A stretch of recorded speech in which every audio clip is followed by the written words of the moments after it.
Of how my mom dated a killer and how he unalived her. I hurried up and called her back, no answer. When I woke up in that panic, y'all, I really feel like that's when she took her last breath. And then the doorbell rang, and it was like a sheriff knocked on the door. Y'all, I'll never forget.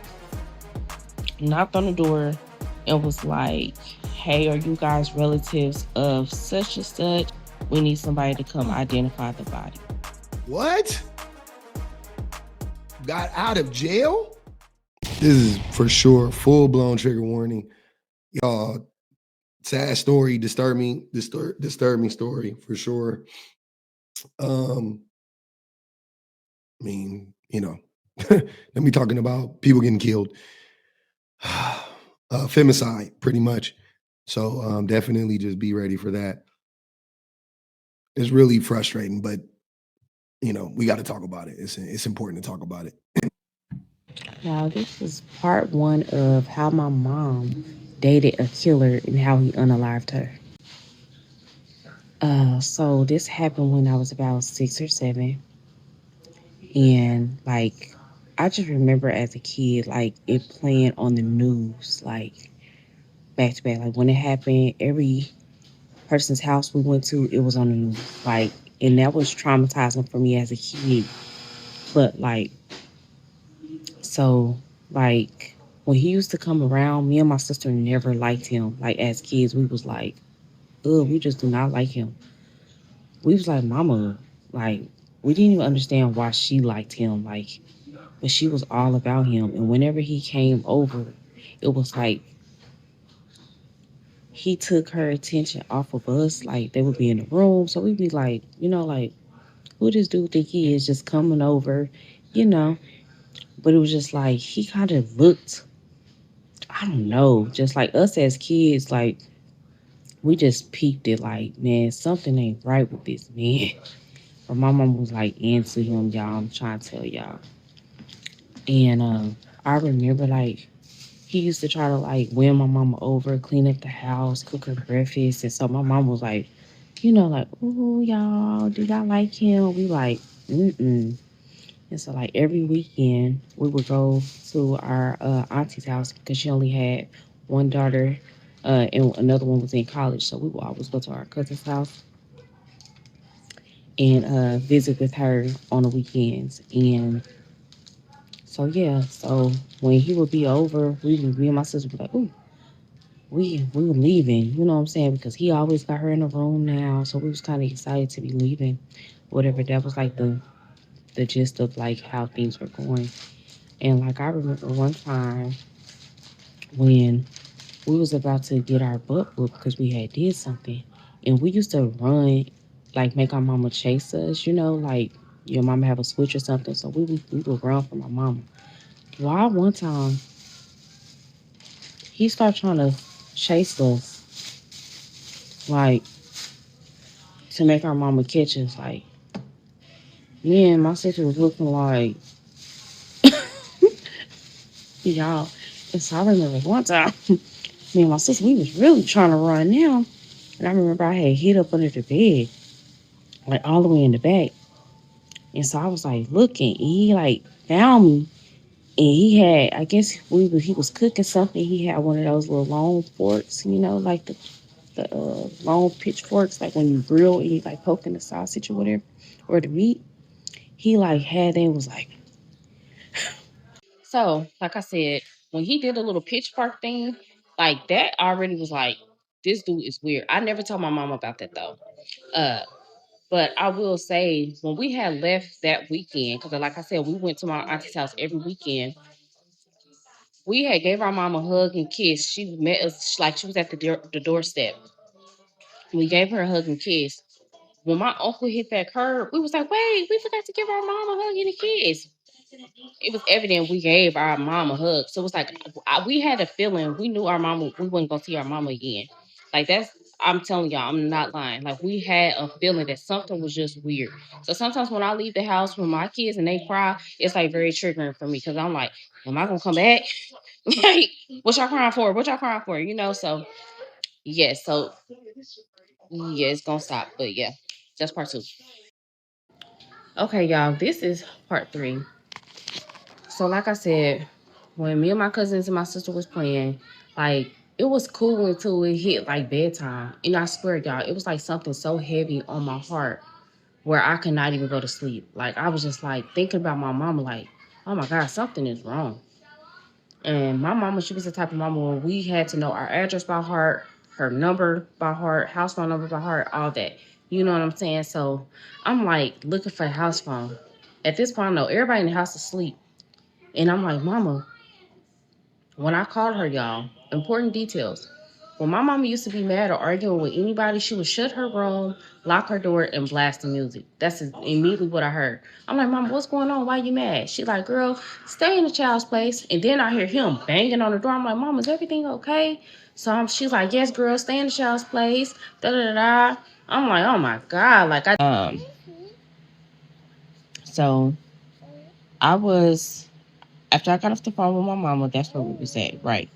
It was so hard for me to go to sleep, y'all, but I finally dozed off. And then I woke up in a panic, like a damn hot flash. Like, I was like, oh my God, let me hurry up and call my mama. Let me hurry up and call my mama. I hurry up and called her back, no answer. When I woke up in that panic, y'all, I really feel like that's when she took her last breath. Like, I really do. It's nothing that nobody can tell me. Shh, baby, shh. There's nothing that nobody can tell me to make me believe that wasn't her taking her last breath when I woke up like that.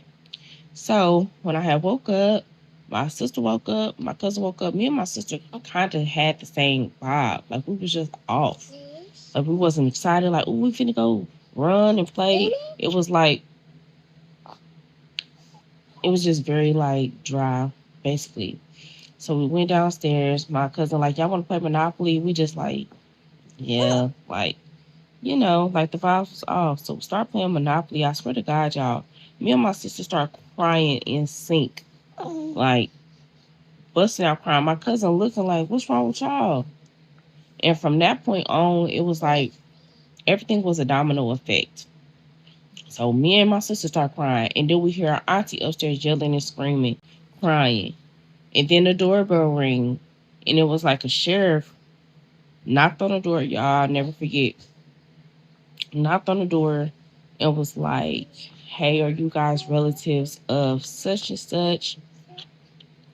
Um, of such and such. We need somebody to come identify the body. Like the whole house went crazy. Like it was just that right there, just that, y'all. Anyway, yeah, that part is just hard for me to even think about. Like everybody just started going crazy, crying, like, oh my God, oh my God. Anyway, me and my sister looking at each other scared as hell, like, damn, we not gonna be able to go back home. Like, we thinking all type of stuff. Where we gonna stay now? Like, where we gonna live? Like, so that was just so fearful. Um, so uh after that happened, my uncle did have to go and identify the body. They had to take pictures and for evidence and everything in court. So then I just want to insert a picture so you guys can see how teen my mama was. But yeah, so back to the story. My uncle went to go identify. They also took pictures as well for court. And then they also like when a couple of family members and my older sister got to the house, I mentioned like y'all called my mama last night and they were arguing. She was like, why you didn't tell nobody? It wasn't to like a part where she tried to make me feel guilty. 'Cause I feel like a lot of kids probably would have took that as always my fault. I didn't tell to save my mama. I never felt like that or nothing. So that was good. Um, I can only imagine how that would have made me feel, but um, the way he had killed her was he strangled her to death. They said that like this part of her, like of that little line right there, was disconnected. They said her ear, like this part was disconnected. Like he really like damaged her face. And that was even scary to think about. But crazy thing is, y'all, he slept with her the whole night. Yeah. And then he woke up and turned himself in. So, yeah. A little backstory on how me and my sister's life went. We did end up staying and living with the auntie that house we was over. Excuse me. We did end up living with her. Um, she was doing well in life, so we ended up kind of like, I don't want to say things happen for a reason because that would be only strictly selfish just because how our life turned out. But my auntie was well off, you know. I think me and my sister, uh, we didn't have to share rooms with our cousin or nothing. We went to a good school. We lived in a city at the time, so that's kind of how like everything happened. When we did have to flunk a grade because we was terrified about going to school. Y'all, the first time I had went to school, them kids was looking at me like I was crazy, just looking like. And I don't know if the teacher had maybe told them like, "Hey, you guys, like when she comes back to school, please don't ask any questions." One little girl asked me, "Did your mom die?"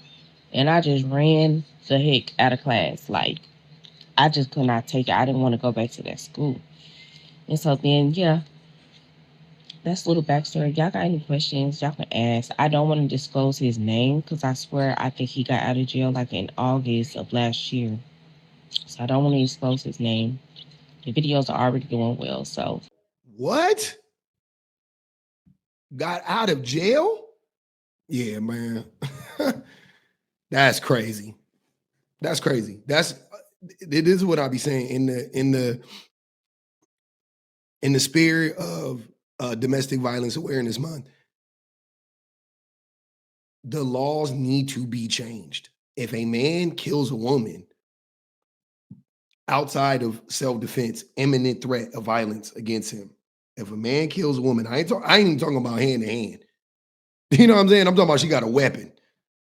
Like, not even like, yeah, I'm not even just on that. Like, even that, I'm like, you could have got up out of there most of the time. You know what I'm saying? But like, okay, definitely if she got a gun and she whatever, you know what I mean? Okay, in those instances, yes, because women can kill people too. Yes, it happens. Okay, cool.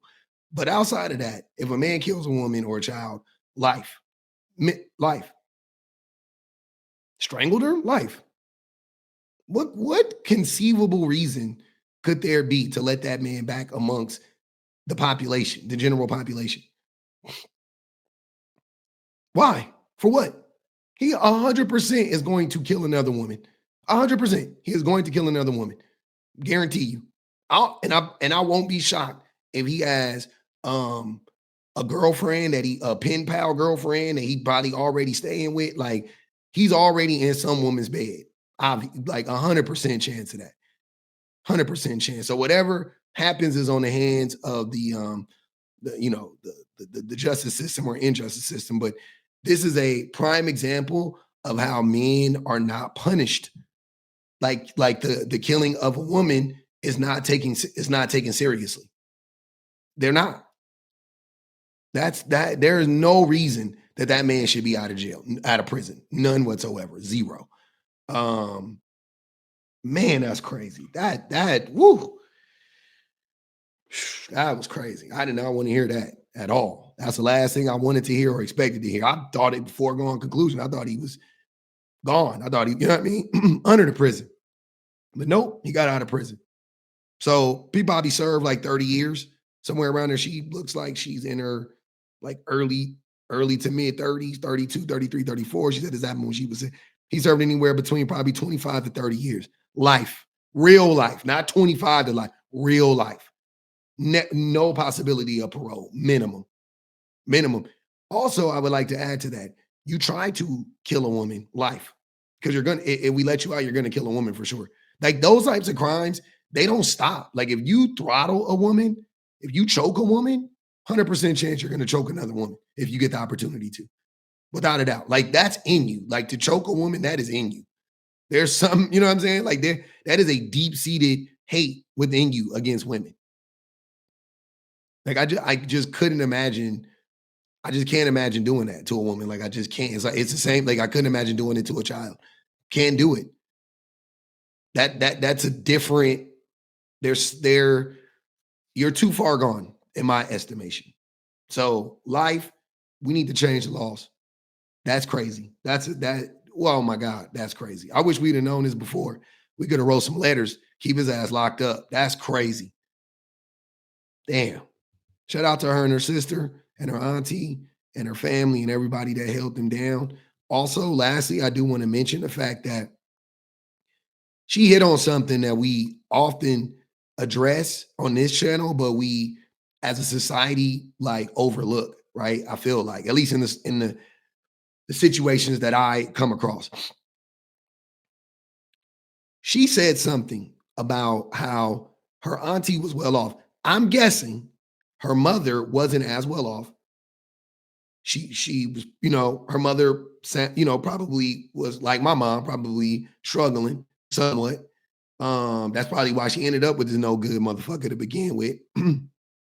Her auntie was in a better financial situation, and they were able to survive and thrive and overcome all of that. And definitely with the love of their auntie, it helps absolutely. But that money is very important. Where you grow up, very important. The access to resources, very important. Your cohort, your peers, very important. She said, I went to a good school, very important. All of that, very important. All that daddy in the home, you need daddy in the home. This example is why we don't need daddy in the home. If daddy can't be in the home, daddy don't need to be in the home. But what needs to be there is that damn money. Send them checks, government, whatever. I don't give a fuck. Make sure them babies is taken care of. No child deserves to grow up and not have access to resources. No child deserves to not have access to safety, not live in a safe environment. No child, because they didn't ask for it.